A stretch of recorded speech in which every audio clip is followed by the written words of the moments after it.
Not being one of the big boys in investing quite yet, aka the accredited investor in the eyes of the SEC, it's tough to find good options for investing. But then I started investing in the American Homeowner Preservation Fund, or AHP Fund, which is crowdfunding the mortgage crisis in America. The fund collaborates with existing homeowners to keep them in their homes. It's a way to make great returns while feeling good about making a social impact. After investing myself in the fund, it was awesome when they approached me to become an advertiser of the company. You can start investing with as little as $100, and if you want the free Burn Zone book, please send me an email to lane@simplepassivecashflow.com.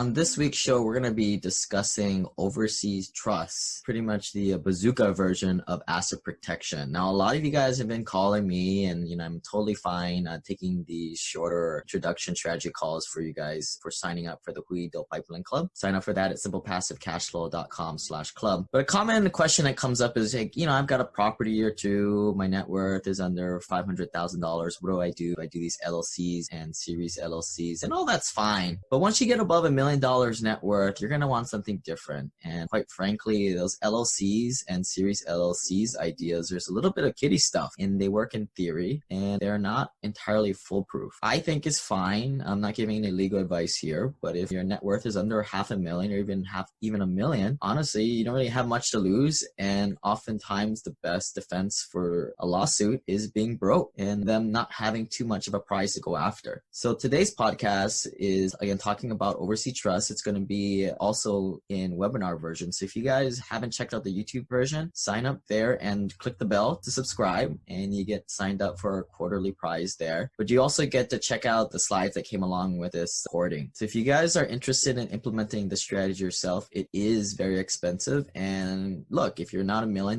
net worth guy, this ain't for you. But I think that a lot of people are going to be heading in that direction. I mean, most of my investors, you guys are able to save $30,000 after your day job and all your expenses, and a lot of you guys are able to save $50,000 or $100,000 every year. So in just in a matter of years, it'll be over $1 million off to the next $4.5 million milestone, which everybody talks about. And this type of asset protection is exactly what you're probably looking for. In fact, this is sort of a strategy that I use today for myself, being out in the spotlight and being at a pedestal to be taking pawn shots of frivolous lawsuits. So enjoy the show, and if you guys have any questions or serious about getting this type of asset protection, shoot me an email at lane@simplepassivecashflow.com, and we'll see you guys later.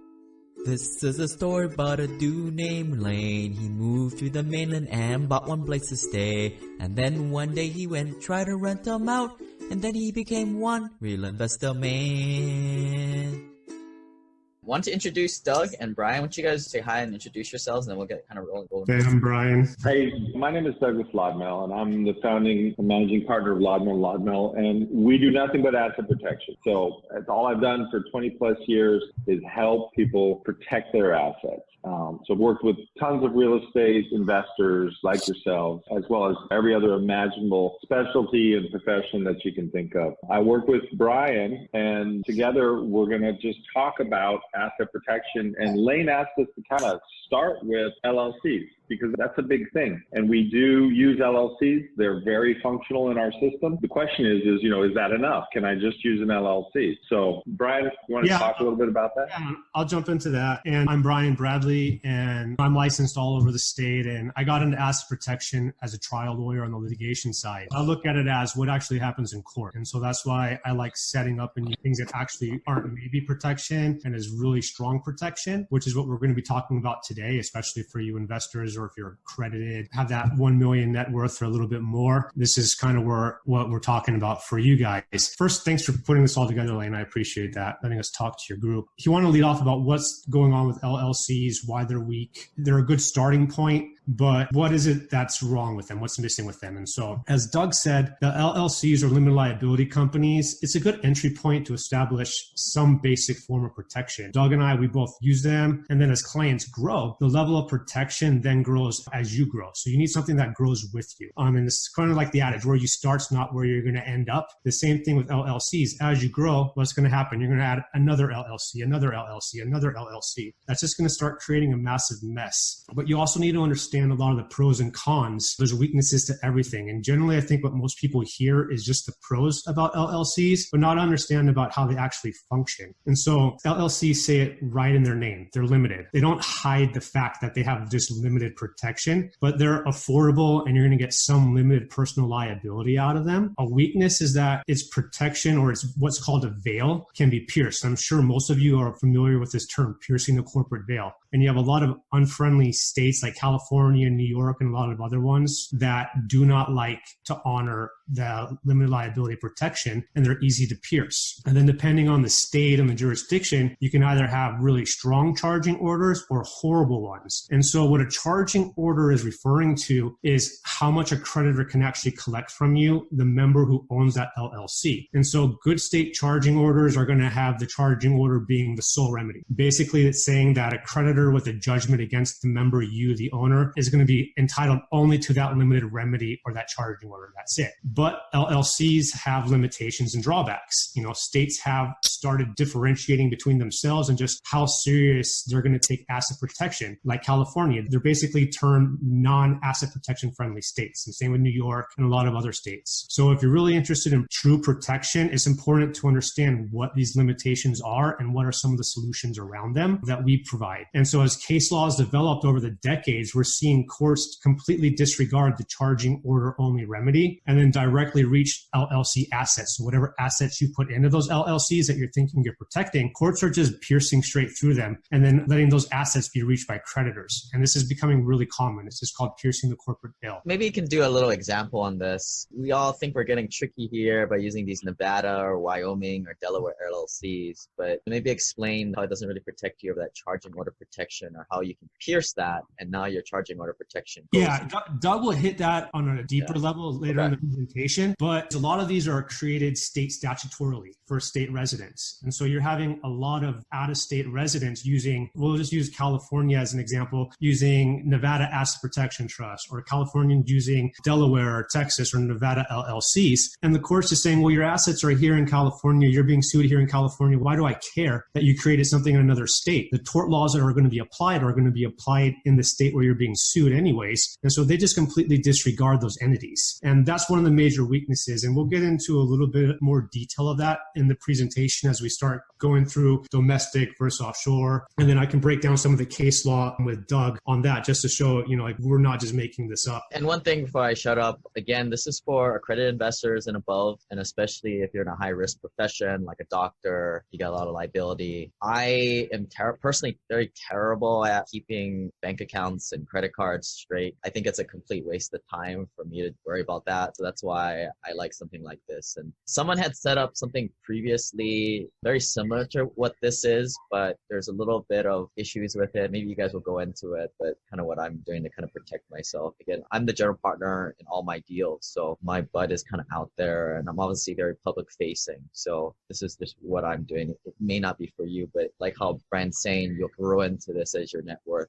gets 1-2 million and above. Yeah, and I'll piggyback off of that even is it's even stageable, because I don't want you to scare away a lot of your members to where, let's say they just need an LLC, but at the end of this, like, oh, hey, I really want to grow into this later on. You start and you scale in LLC, asset management limited partnership, that then goes into it, and the bridge trust later on, which would touch upon how it scales out later on. So we don't need to scare away everybody.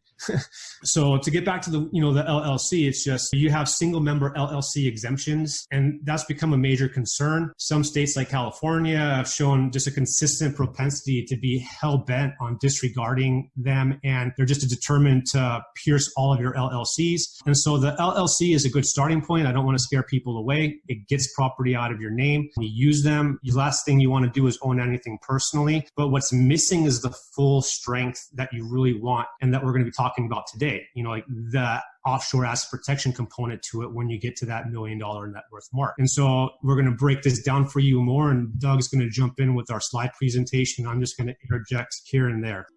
Have you ever listened to a podcast or been in a seminar and too afraid to ask a slightly personal question?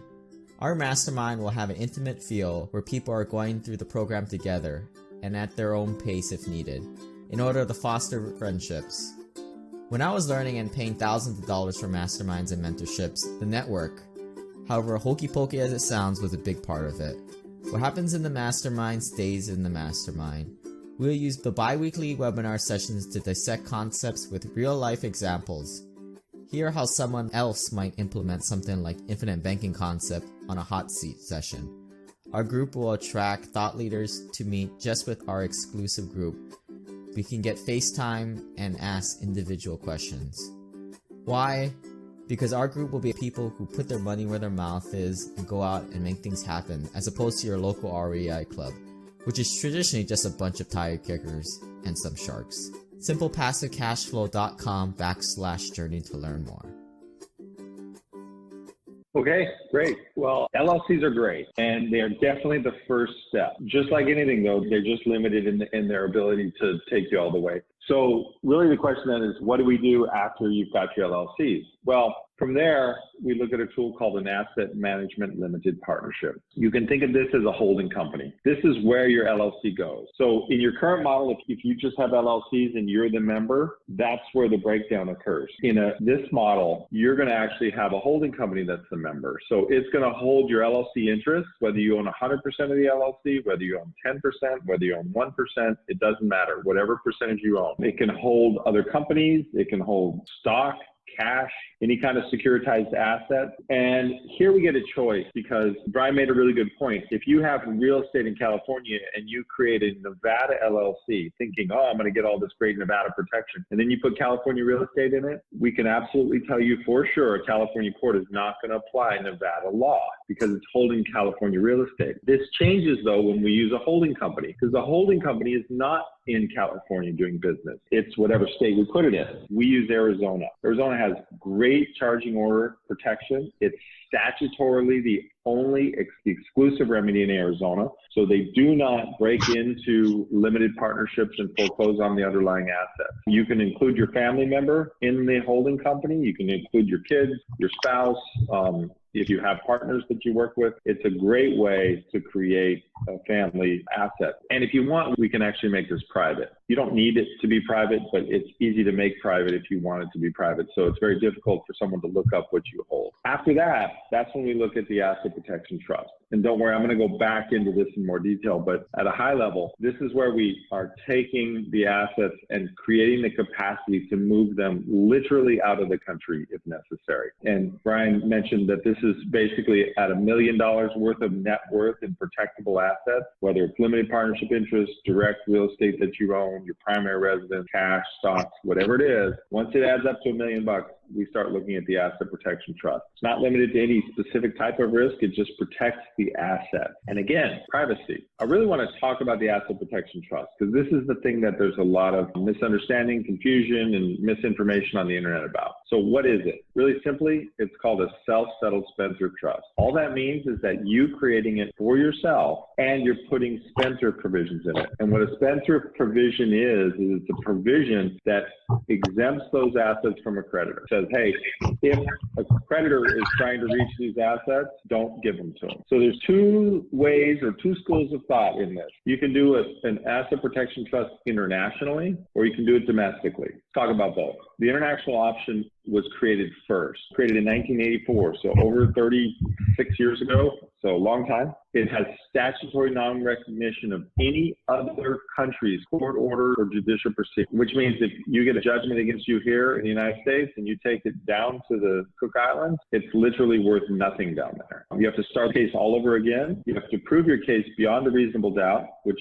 as we all know, is very, very difficult to do. There's no contingent fees down there, unlike here where every plaintiff's attorney works spread of the action. That's statutorily prohibited. You're not allowed to do that. Once upon a time in this country, it was also considered unethical until the trial lawyers got a hold of the legal system and remade it in their image. You can't amend your claim in the Cook Islands, and if you do lose, which you're almost certain to lose because you're not going to be able to prove your case beyond a reasonable doubt, you're going to pay the fees and the cost of the winner. So bottom line with this is that it's incredibly difficult. Oh, by the way, you're probably not going to be able to even file your claim down there because the statute of limitations will have run by the time that they get around to filing the claim. So what's the advantage of the international option? Effectiveness. phenomenal. I mean, it is just incredibly effective. What are the drawbacks? Why don't I use this every single time? Well, one, you're going to give up control of your assets to a trustee offshore. Not everybody's ready to do that. The costs are significant, not just the setup costs, which can run $30,000 to $50,000 to set something like this up, but the annual maintenance costs can easily run $10,000 a year because of the accounting, and that gets to the third drawback, which is compliance. The offshore trust has to have a fair amount of IRS compliance each year. So again, these things there's no extra taxes, but it is expensive and you do have to raise your hand with the IRS. So what about the domestic option? This is newer. They came around in 1998, so about 15 years after the Cook's Trust, Alaska decided, let's give it a shot. Once Alaska passed the statute, a bunch of other states jumped on board, definitely Nevada and Wyoming and Delaware. So today we have 16 U.S. states that have passed some form of domestic asset protection trust legislation. That's the DAPT, right? What people call it, domestic asset protection. Yeah, I think exactly. a lot of people use Nevada. I think mine was set up in Nevada, but why do people use that state? Yeah, so Nevada got really behind the DAPT, the Domestic Asset Protection Trust. And so they've been very good about trying to amend their statute and keep it as current as possible and keep it as aggressive as possible. So if you're going to use a Domestic Asset Protection Trust, Nevada is considered the best state. The problem is that it's really only applicable to Nevada residents. So you may think, we can just go in and use the Nevada Trust. It doesn't really work that way, and that's one of the disadvantages, and that's why they haven't worked much of the time. In fact, they don't work most of the time when you're actually tested. They work as a deterrent if you never really test them, but if you get down to the actual nuts and bolts of attacking them, they're not something I would feel comfortable with. And I'll jump in on the nuts and bolts of that, going a little bit deeper. The advantages are they're less expensive. They're easier to do. They're not international. You don't have to be as skilled to work with a trust company here and get the documents and make them. And there's less compliance because it's not a foreign trust. What are the disadvantages? They fail. They have consistently failed. They keep failing. The first time it failed, I said, this is going to happen a lot. And it has, and that has happened. And you have to give up even more control than you can imagine, even to attempt to make a DAPT work. The reason is because Doug was saying is that these specific statutes are just created for the state residents. And so if you're a California resident using a Nevada Asset Protection Trust, the courts are just going to say, you're not a Nevada resident. Why do I care? And you're seeing this statewide now. And so we have cases like Bately versus Mordison. And this was actually an Alaskan resident using an Alaskan Domestic Asset Protection Trust. And the courts are using 10-year drawback provisions now that are attacking the DAP's assets. And they're just completely failing now. And then we have another case, In re Hubbard, same thing. The courts completely pierced through an out-of-state domestic asset protection trust, and the trust completely failed. A big one, Kielker versus Steelman. This was a California resident using that Nevada Asset Protection Trust. The courts used the 10-year look-back period, and he created this 4 years before he ever was sued. And you're starting to see activist judges, and this is what this court specifically did. They're just starting to go rogue. They don't follow case law, and they're actually starting to use public policy to right wrongs that they feel they need to justify themselves. And so this court created a new complete legal standard called a reasonable foreseeable creditor standard that's never existed before. And so now if you're doing business or you're owning something, you have to think about, hey,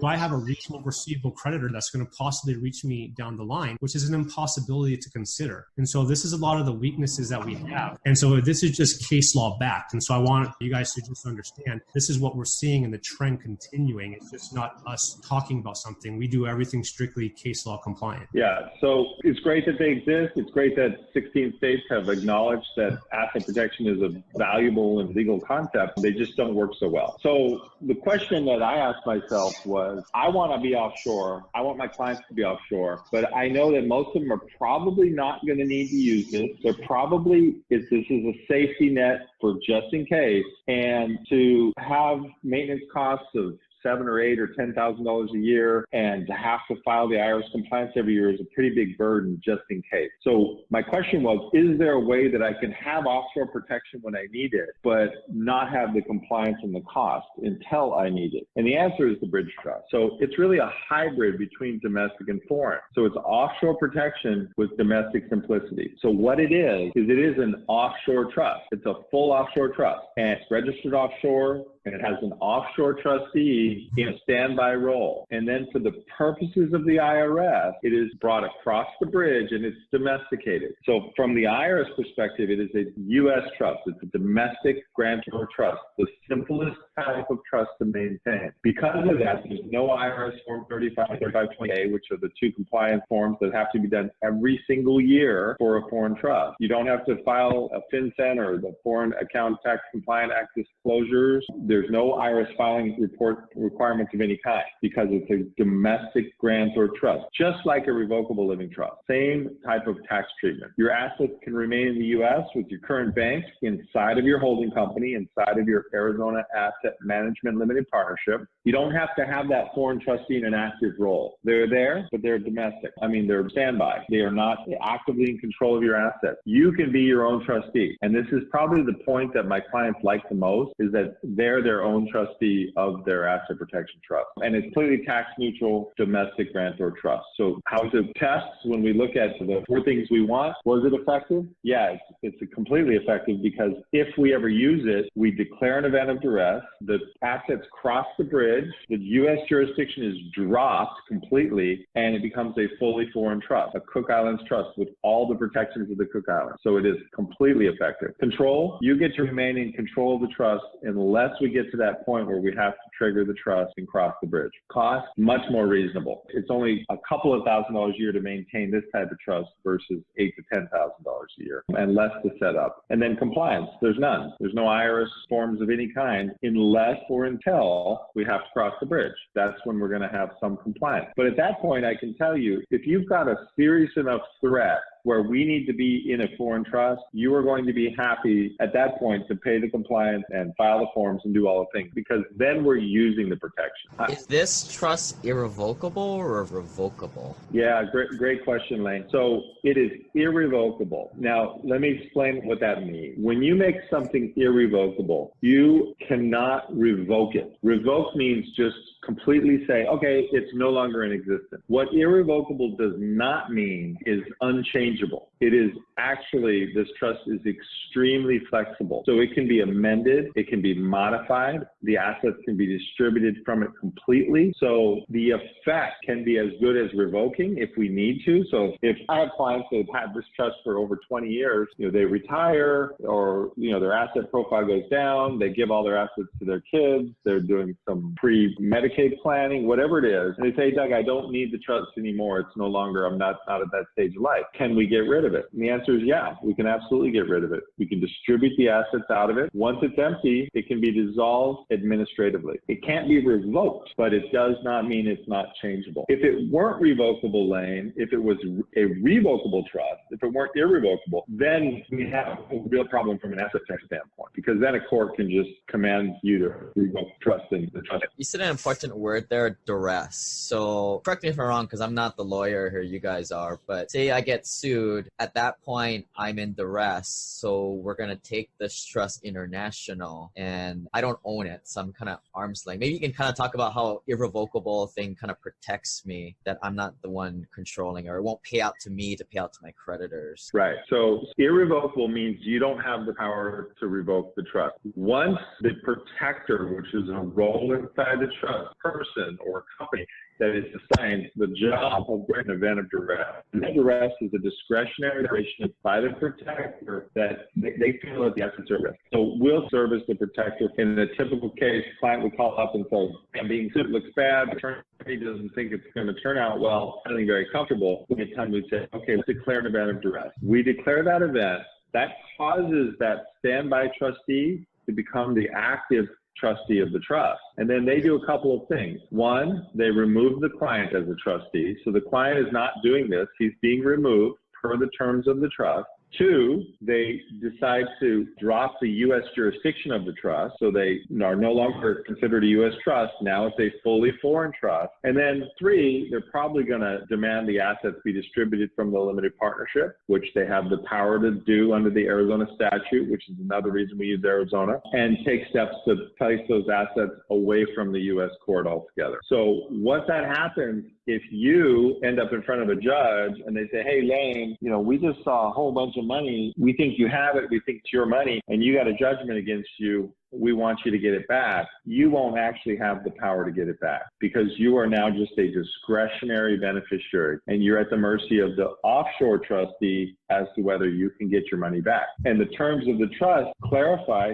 to the offshore trustee that if there's any risk to distributing money to you, like a creditor is standing there or a court is demanding it, that trustee is not going to distribute any money to you. So that's why it's important that it's an irrevocable trust.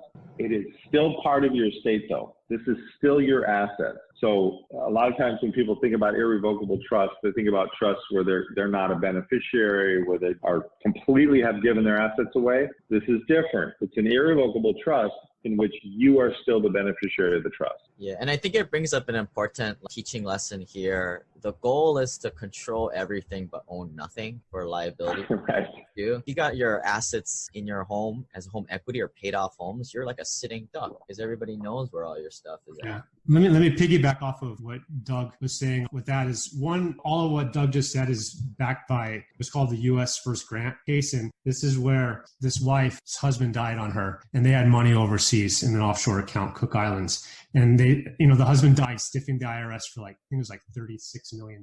And they tried to sue her 3 times in the Cook Islands. And to her credit, she tried to get the money back to the government. And the offshore trustee said sorry, you're under duress. We're not going to do it under duress. And so the IRS, actually the SEC tried to ask the court to hold her in contempt and hey, sorry, we're not going to do it. She tried, she just can't do it. And so that's the power of it. Is once the control gets moving out of there, that's where the strength kicks into her. Even if you wanted to under, the government, the man coming after you to take your money, you're going to settle these cases for pennies on the dollar because it's safe and secure. And I think the next logical question would come from that is, and I know from talking with you, Lane, it was a good question that you had. Does crossing the bridge create a fraudulent transfer? And so I think we should just answer that question because it's the logical place for it to about that. Right. When I stress tested this amongst the other lawyers I knew, again, they were not in asset protection, they're more general. Yeah. They used the FT word, fraudulent transfer, because maybe define that just for people to get an understanding of that. Sure. Yeah. So what a fraudulent transfer is it's a transfer, which is very important to understand what a transfer is. A transfer is a legal title change. So if I give my car to Lane and I sign the title over to him, I have transferred the car. If I drive my car over to Lane's house and say, hey, use it for the weekend, I have not transferred my car. So it's a legal distinction. You have to legally change title to the asset for this definition to apply. So a fraudulent transfer is a legal title change with an intent, which is a mental state of mind, to delay, hinder, or defraud a creditor. That's what a fraudulent transfer is. And if a court deems that you have done a fraudulent transfer, the remedy is that they can reverse the transfer. In most states, it's not a criminal act. It doesn't have a lot of teeth to it. So it sounds very scary because they use the word fraud, and fraud is a very, very serious thing. This is not fraud on the court as it would be defined for a fraud case. It really should be called improper transfer. California has actually renamed their statute voidable transaction, which is a much more accurate name.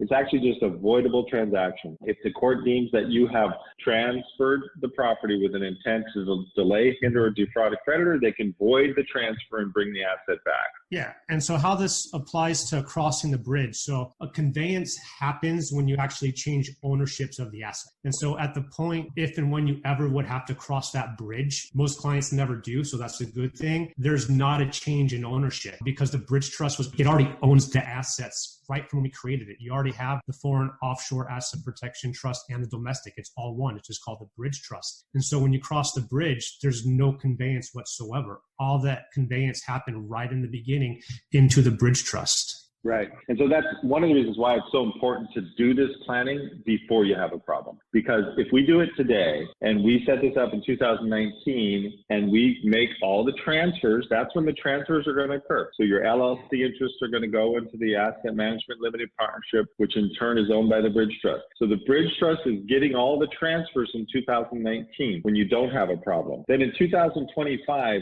you have a problem. Now the bridge trust says, hey, I'm going to take all my assets. I'm going to take my toys and go over here and play. I don't like playing over here because you guys are risking my money. That's not a transfer. The bridge trust has owned all those assets since 2019. So it's not a fraudulent transfer either, because in 2019, you didn't have that creditor. So it's very important that if you're looking at this, it's better to do it early and build your assets inside of the structure versus waiting till you've gotten all of your assets and now you want to protect them. I'd much rather have somebody come to me when they have, $100,000 in their starting, then we can say, okay, let's layer into this. Let's use the LLCs, and then we'll add the holding company, and then we'll add the bridge trust, then to wait until you have $2 million and then come to me and say, hey, I think I should protect it. Unfortunately, most people wait. They don't think about it. They didn't get the information. They don't have Blaine to give a webinar on this, and so they never heard of it. Then they end up in trouble, and then they call me, and the first thing out of their mouth is, I wish I would have known about this 10 years ago. All this fraudulent transfer is somebody sues you today, and then you create an LLC tomorrow, and you put all your titles into that property. Or a creditor sues you, and now you're trying to hide bank account money into another hidden bank account. That would be right.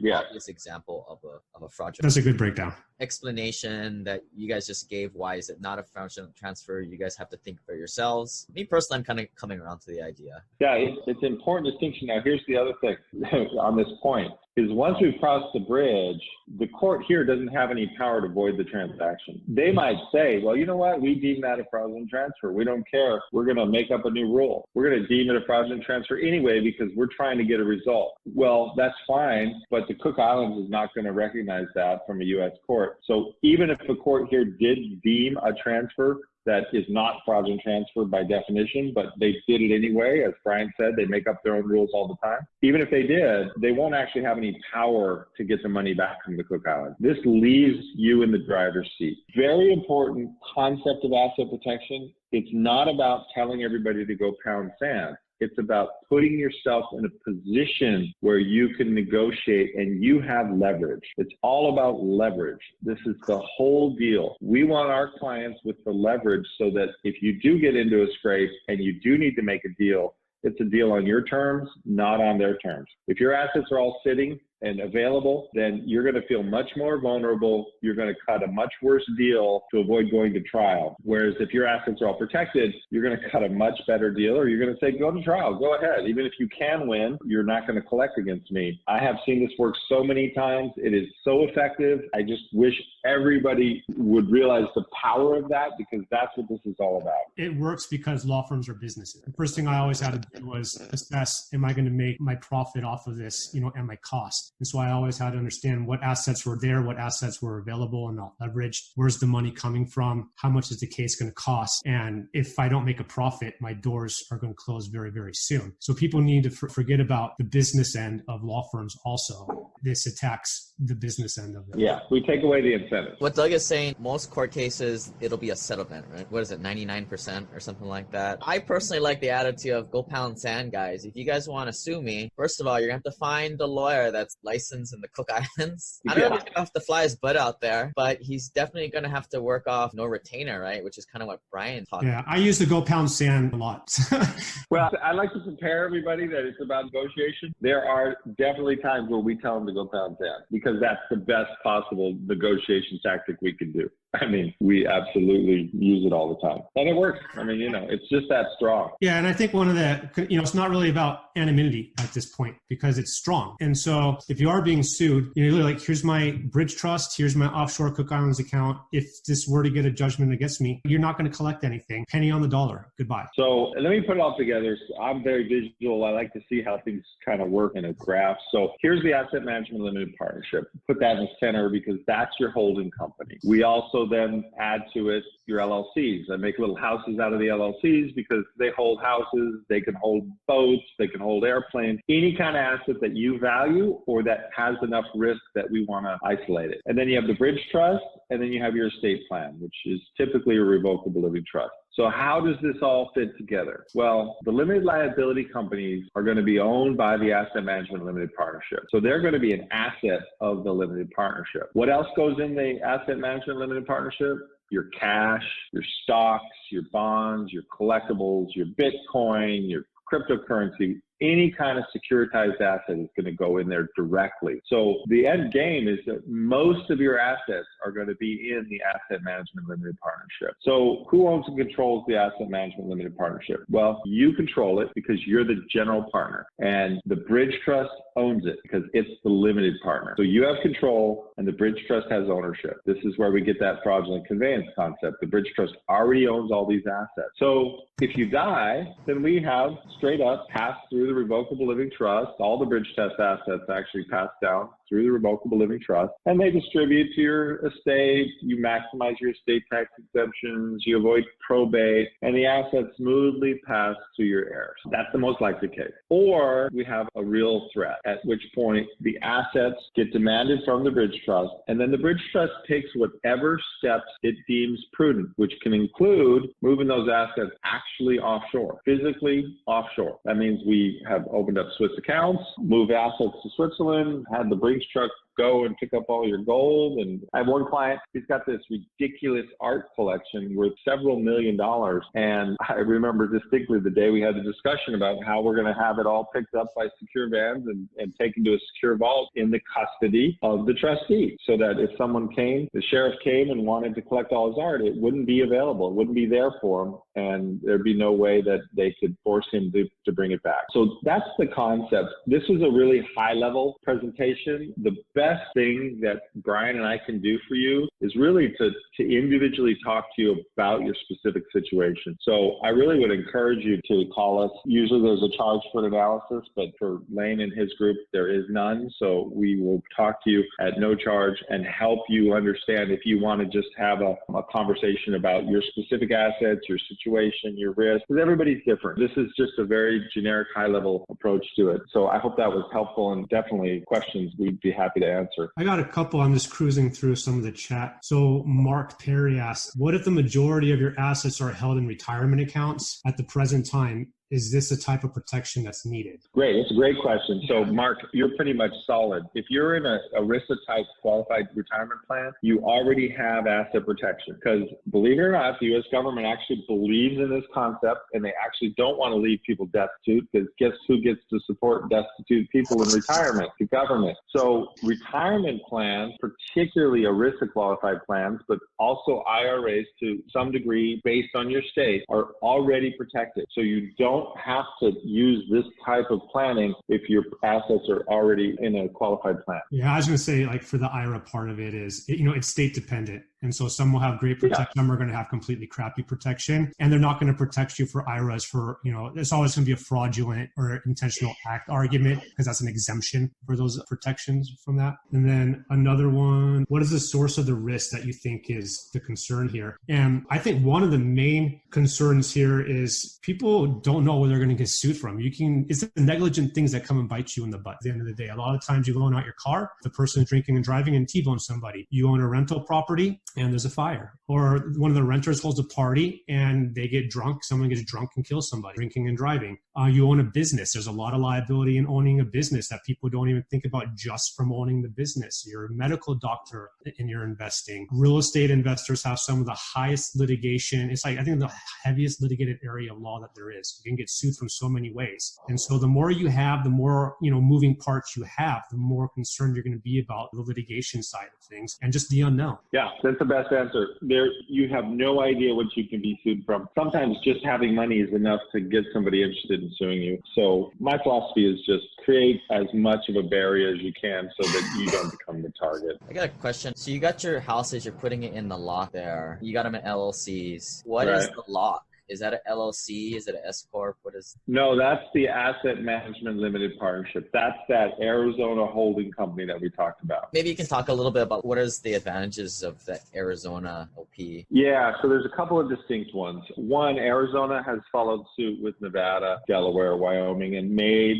the charging order the exclusive and sole remedy against a partner in the partnership. So in Arizona, they will not foreclose on the partnership and go in in and reach the underlying asset. So if you have a creditor, what happens is if your assets are in a limited partnership in Arizona, and that creditor gets $1 million judgment against you, and you have $1 million sitting in cash inside of this partnership, the court in Arizona is not going to say, oh, you got $1 million, just give it to your creditor. They're going to say, oh, it's in a partnership. Sorry, Mr. Creditor, here's what we can give you. We can give you something called a charge against this member's interest. And so if there's ever a distribution, if there's ever a distribution, then you can get that distribution. But if there's not, you can't force a distribution and you can't get to the underlying asset. So that's very important. That's the whole point of a limited liability company. It's the whole point of the charging order. The other thing that Arizona has that's unique in my experience is they have a little section in their statute, which when I ran across it, I just thought, oh my God, this is the ideal way to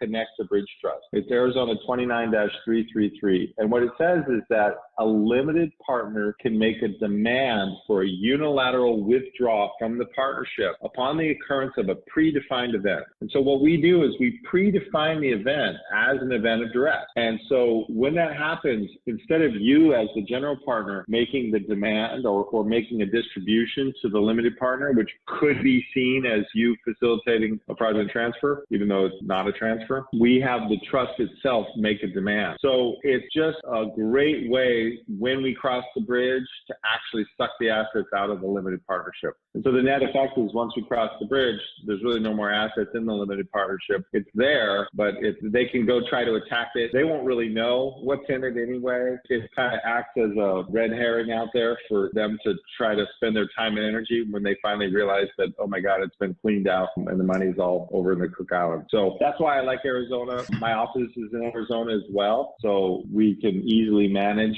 the thousands of limited partnerships that we have set up. And finally, there's one thing that is truly unique in my experience. Arizona, and only for limited partnerships, does not have any paperwork required or any annual fee. So once I set up a limited partnership in Arizona, unless I actively dissolve it, it stays valid. I had another guy call me and he had set up his holding company as a Nevada LLC, which is a common thing. I see it a lot. And he didn't pay the fee in Nevada. He had gotten behind several years. He just kind of figured there. And then he had to use it. And he called me. He said, Doug, what do I do? And I looked at the entire structure he had set up with somebody else. I said, you've got to revive this. And he goes, okay, can you do that for me? The bill for reviving his LLC was going to be $8,000. And even then we had the risk of a court looking at it and saying, well, it was defunct for 5 years and disregarding it, like Brian said in the beginning. That's a case where the corporate veil was very likely to be pierced. So just not having to worry about that in Arizona is a huge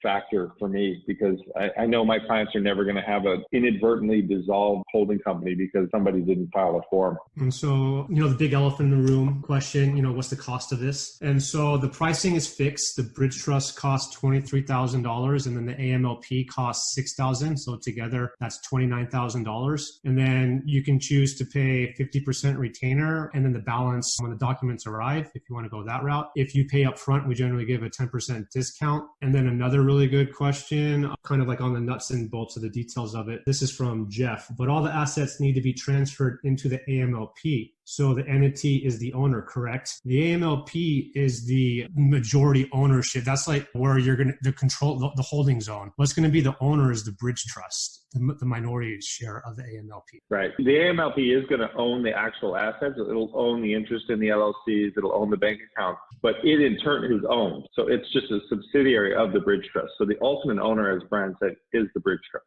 That process, is that pretty simple? If you have rental properties, you retitle it into the LP. Yeah. Well, you retitle the rental properties. They should be in an LLC first. So they probably already are for most of your people on this call. You've already done that part. So then all we have to do is change the member of the LLC to the AMLP. Okay. And that is very simple to do. What about LP investments that you have in your personal name? Those you'd want to switch to the AMLP as well. So if you did a bunch of LP investments in your personal name, you would just switch those. You'd call up the manager of the LP and ask them to switch it. Here's a good question. Are banks or lenders going to even understand this setup when they're applying for loans? And do you think that this is going to essentially affect their ability to, get loans? If there is an issue, we can jump on the phone and talk to them, but it's just like any other asset protection system. Banks just generally want to know what it is that you have, not like what you own, but just what the system is, and that is for asset protection.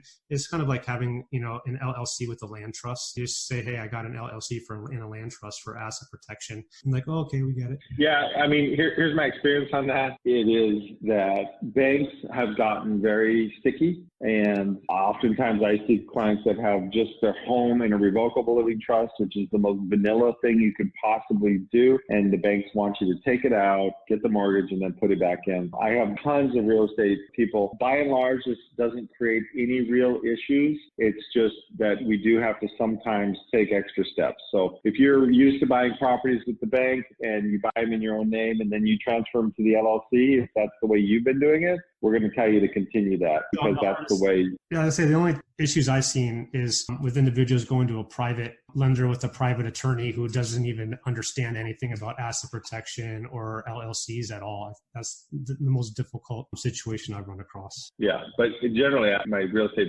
clients have not had any big problem at all. I got another question. When I was doing my due diligence on this structure, another issue that I saw come up, it's not really has anything to do with the structure, but let's just say you get sued and we're going to take it across the bridge to the Cook Islands or wherever. There's some scams out there for like when the money goes overseas, that it goes to not a trustworthy third party. What are some ways we can protect against that? Well, Lane, that's the best question ever, because if you transfer your money to protect it to somebody who's just going to take it, then you didn't do your job. So the answer is that when you transfer your money, it's only ever going to go to a real bank. Like we're talking a Swiss private bank that is completely unrelated to the trustee in the Cook Islands. You're going to have a relationship with the banker. I mean, you're with the bank directly. So you are the UBO, which in banking terms means underlying beneficial owner. The bank is going to do their due diligence on you personally, and that money will never leave the bank without your approval because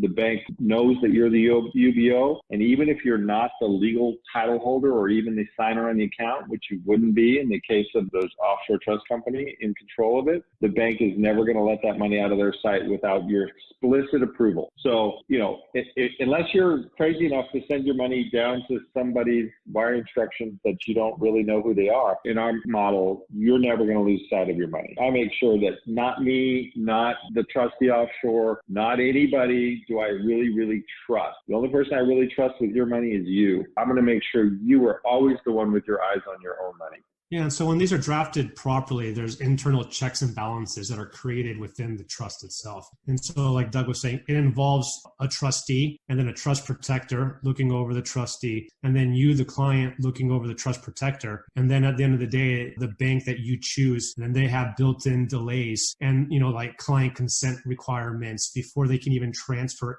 anything whatsoever. And so the effect of this is that virtually it's going to be impossible to make any kind of move without you knowing about it. Well, not even just knowing about it, approving it in the case of your money leaving the bank. If your money is going to leave the bank, you are going to have to approve it. You're going to get a phone call. It's going to be somebody you know who knows you. They're going to want signatures from you, even though you're not a trustee. So, I mean, there's just no way I would send my money without knowing that I have that control, or I would advise a client to send their money without knowing they have that control. Another question, what are the annual recurring costs to the AMLP and the Bridge Trust? Yeah, so the costs are fixed, and it's $2,100 per year for all of the maintenance on it, for renewing the trust each year offshore, which is required, we serve as the statutory agent in Arizona for the partnership, we serve as the attorney, and once you're a client, we don't charge by the hour. So other than that annual fee, that's the only thing you pay. We do annual minutes each year, we do annual meetings. And as much as you need to call me for questions, I had a client call me tonight, just wanted to ask a question, took 5 minutes, but he got his answer right away. He knows what to do tomorrow when he gets into the office, and we get it right without you worrying about the bill. If I talk to your CPA, if I talk to your advisor, your financial advisors, whoever, I'm never going to bill for that. So it's very simple. The only additional tax return you have, which is your only other cost in this whole structure, is a tax return done by your CPA, is for the holding company. for that AMLP, that Asset Management Limited Partnership. And that's a very straightforward 1065 return. If you have an LLC that's multi-member, you're already used to doing that return. The exact same return as a multi-member LLC has to do. Why the Cook Islands, or what are some other areas you go for to go across that bridge? Yeah, okay. That's a great question. So we talked about the international and domestic. So we decided if we're really in trouble, we definitely want to be international. Then the question is, well, where international would be the best? So Cook Islands is considered the premier jurisdiction for a couple of reasons. One, they were first. They literally invented this entire area of law. They drafted and passed the first statute which allowed for this to occur. And since then, we have about 24 other jurisdictions that have jumped on board, everybody from the Bahamas to Nevis to Grand Cayman. And the issue with them is that they're all kind of Me Too jurisdictions. They're also jurisdictions that all have another source of revenue. They do banking, they do insurance, they have tourism. The Cook Islands pretty much has asset protection.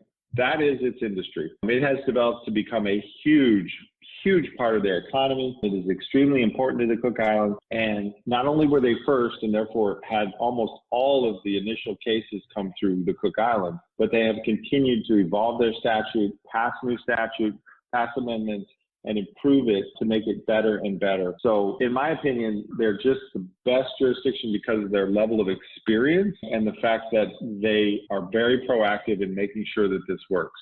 If we ever get a case that flat out fails in the Cook Islands, I can promise you they will no longer be the premier jurisdiction.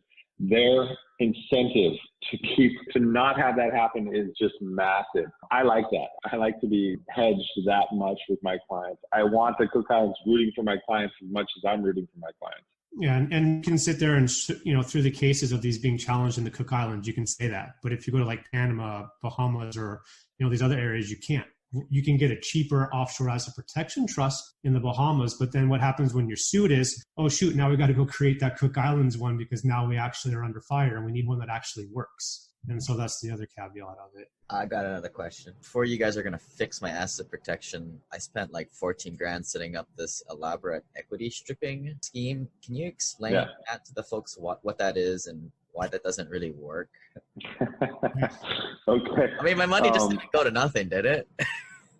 Well, okay. So equity stripping is a concept which says if you don't have any equity, then they can't take it from you. And that's true. So if you go to the bank and you strip equity out with the bank and you don't have any equity and you take that money from the bank and you put it somewhere safe, equity stripping absolutely works. The problem with the way a lot of people have converted it or perverted it is that they say, okay, great, well, let's just do that, but we don't want to use a real bank and we don't want to use a real transfer. We're going to have you set up your own company. Let's use Wyoming because they have a privacy statute so that no one will know it's you. And then we'll have that company put a lien against your property. And therefore, we're stripping the equity out of it. The problem with that is that you haven't stripped the equity out of it. All you've done is record a lien. That's all you've done.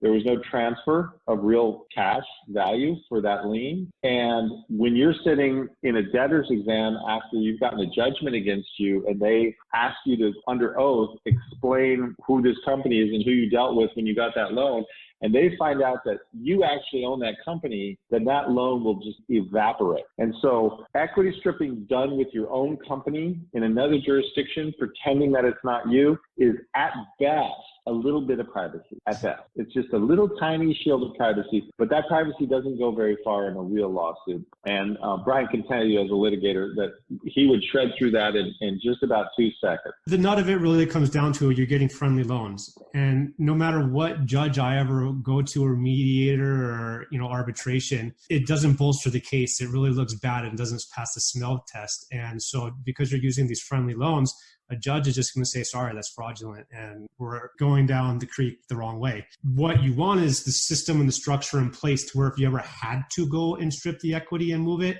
that's the last piece of the pie that you need to have. You don't need to go that far generally if you have a system that we're talking about in place already, because the system is going to protect you already. If you were completely sued, your hair is on fire, Doug and I talk and we're like, yeah, this is just going bad really fast, then all you care about at the end of the day is not even what you own, but just getting all your assets out. And so we would just fire sell everything, strip all the equity out, and then transfer everything over, create Swiss bank accounts, and that's where that would go. But that's the last piece of the pie that most people don't ever need to go at that stage. And so I also see it as a loss of potential use of your equity, especially if you're investing and you want to use it. Now you tie it up with friendly loan on there, and now if you ever want to use that equity, now you're going to have to then pay off your friendly loan, and it just creates more problems. So I would say it's a great idea and concept that people have. It's the last piece of the pie when you're talking about protection that's needed.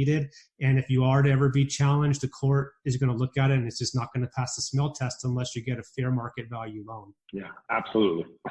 We got a couple other questions here. Will I need to set up a foreign bank account just in case my trust needs to cross the bridge? Or do you set that up after you're in duress? Yeah, that's a really good question. So you do not need to set up a foreign bank account now. There are some costs to setting up a foreign bank account. There's some changes in the way you have to deal with foreign banks. They're much more private banking style. There's some minimums sometimes that you have to meet to open an account. And most of my clients do not set one up just because they don't need it. They don't want it. They're happy with their money where it is. I do have some clients that they actually want a foreign bank account. They have some concerns about things on this side of the fence and they just want to have some diversification. If you want it, it's totally fine to do. But if you don't, if it's not really applicable to you, then you don't need to do it. We can set it up after we cross the bridge. That's totally fine. And that's how we do it most of the time. And the follow-up to that, what countries are best for that bank account? Yeah, for the bank account, it's really Switzerland, Liechtenstein, Luxembourg. We're talking about the European banking center, the private banking center. This is where just massive amount of global wealth is. It's not private in the sense that we used to watch James Bond movies with, Swiss private numbered accounts, or The Firm, John Grisham with the numbered accounts. That doesn't exist anymore. All accounts are transparent. They all report to the IRS. So sometimes I get clients say, oh, I've heard about when you take your money offshore, you don't have to pay any taxes until you bring it back. That is completely untrue. You have to pay taxes on all the money you earn anywhere in the world that you earn it, even if you earned it on Mars. If you go mine an asteroid, you're going to pay taxes on that profit that you earn on the asteroid if you're a U.S. citizen or resident, because the U.S. taxes on worldwide income. So it doesn't matter where you earn it. So it's not about hiding from the IRS or even deferring taxes. It's simply about protection, because those banks do not have U.S. branches. They don't have any way a U.S. court can get jurisdiction over them. And so from a purely asset protection standpoint, they're extremely solid. And from a banking capitalization standpoint, they are much more solid than the banks that we're used to dealing with here. We think our banks are the best in the world, but they're not. They're not even close. Our banks are underfunded radically because we use fractional reserve banking, whereas the Swiss banks are not. They don't use fractional reserve banking. They actually make the banks hold your money. That's why Swiss banking costs more. They actually don't pay you interest to hold your money. You pay them interest to hold your money. That's how they make their money. You actually pay them a reverse interest rate. It's usually anywhere from 1/3 of about to 0.5 percentage point just to have an account at a Swiss bank. But what you're getting for that is security level that you can't be achieved domestically. I got an interesting question here. So say you're going to get married and you set one of these entities up. Is it technically you don't own anything at that point? So if you happen to get divorced, can't get duress or hit the duress button? Any comments on this? Yeah. So no, technically it's not that you don't own anything. It's that you own separate assets. So if you are going to get married and you have assets and you want to make sure that they are not subject to the divorce, this would absolutely be appropriate for you. But it doesn't mean you don't own them. It just means that they are completely separate assets, and that in a divorce, as long as you keep them separate and you don't transmute them by transferring them into your spouse's name, then in the divorce, your spouse would have no access to them. If the court disagrees. As I say, if you're going to get married, have a prenuptial agreement with it, and it would strengthen the system even more. Yeah, someone just said like prenuptial is a way to strengthen the system, but there's community property and separate property, and you don't want to commingle your assets. And anything you start accumulating during that marriage is going to be deemed community property. And so the next question, like, oh, I want to get in a divorce. Is this going to protect me from having to give my spouse that I'm divorcing assets? No. Is community assets, what's community is community, and you're going to have to go through the court system to determine who gets what. But there's ways that you can structure and we can work through the system to protect the individual assets, the separate property. And so there's ways to work it within the system for that. So if you're going to do this and you want to keep that separate property, you don't want the future spouse's name on the trust, or how do you ensure, like, if you are married and then transfer them to them as it should? We talk a little bit about that. If you are married and you end up with a divorce, if you end up dying and you want the assets transferred, then they're going to transfer because you're going to direct the bridge trust to pay to your estate and then pay to your spouse. As long as you're married, it'll transfer without any issue whatsoever. If you get divorced, though, then of course you're going to change that, and you're not going to leave your assets to your spouse, and the planning itself will protect against the divorce. I will say, I think Brian's 1,000% right. If you're getting married, I think a prenuptial is appropriate. It can do things that the trust cannot. Agree on alimony payments and agree on how you're segregating what would be otherwise community assets. And it gives great strength to the fact that you want to continue adding assets to your separate property asset protection plan. So I would recommend both. Some clients come to me and they go, Doug, I just can't do both. I'm not going to go and ask. So we have to use just the asset protection planning. And in that case, I just say, you're going to have to be very strict. You need to basically close this plan down except for clearly separate assets.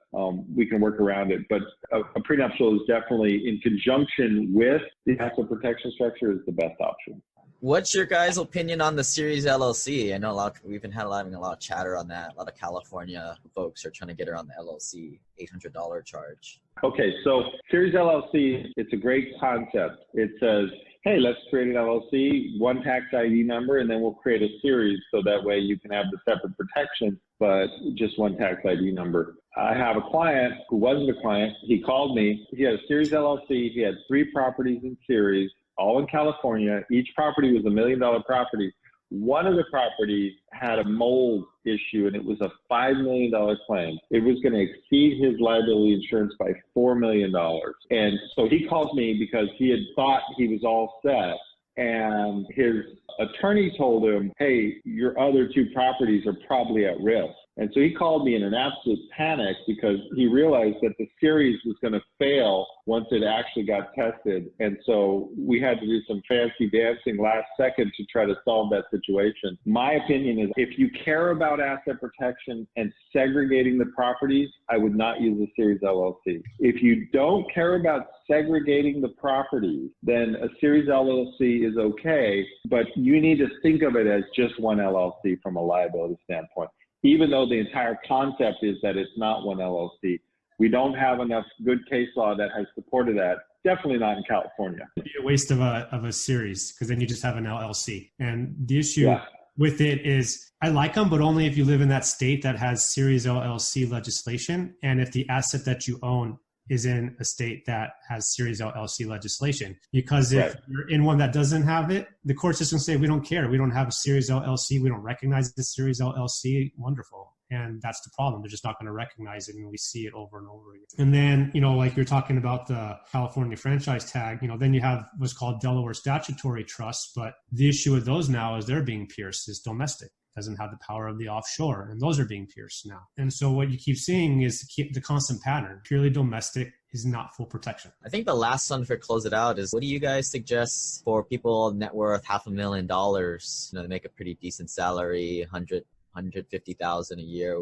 Maybe this is overkill, but what do you guys suggest for that individual? Yeah, I would definitely, that's really a good time to start. Definitely, if you have real estate, you're going to want the LLCs. Definitely the asset management limited partnership if you have that much in whether it's real estate or cash. And whether you're ready to add the bridge trust right now or not quite yet kind of depends on the speed of your accumulation and where you're headed. So, you may or may not want to add the bridge trust or be ready for it, but definitely you'd probably want to add the first 2 levels. And I would strongly encourage you to call and talk it through and just kind of look at your overall picture. It might be enough that we don't need the bridge trust for you right now. It's scalable. And I was just saying, you may not need that bridge trust component right now, but the fact that you know about it, it gives you a better projection for down the line of saying, I might need it 2 or 3 years down the road. So now how do I set this up and get into the network as I grow? And then how do I grow properly?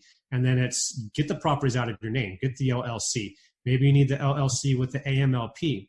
And then you know that now I can bring in the bridge trust later on when I need it. And as Doug says it a lot, as funny as it may sound, that $500,000 to $1 million mark is actually, we get a lot of clients in that range because it takes a lot of time and energy and money for a lot of people to make that kind of money. And so they're scared, rightfully, of losing it everything. I had one client the other day call, she has just at the $1 million mark, property manager, and owns about 4 properties. And it took her a really long time, 25 years, to get everything that she owned to that point. And she just wanted to make sure it was safe and secure. And she went to the bridge trust option, even though I was saying, hey, let's scale you up, LLC, AMLP. And so it's just a matter of risk tolerance and where you are in your life and how concerned you are about where your risk is coming from. Yeah, and I'll kind of close this out. For me, I'm probably more risk intolerant in terms of like litigation, maybe because I'm, again, general partner in all these deals, kind of out there, kind of target.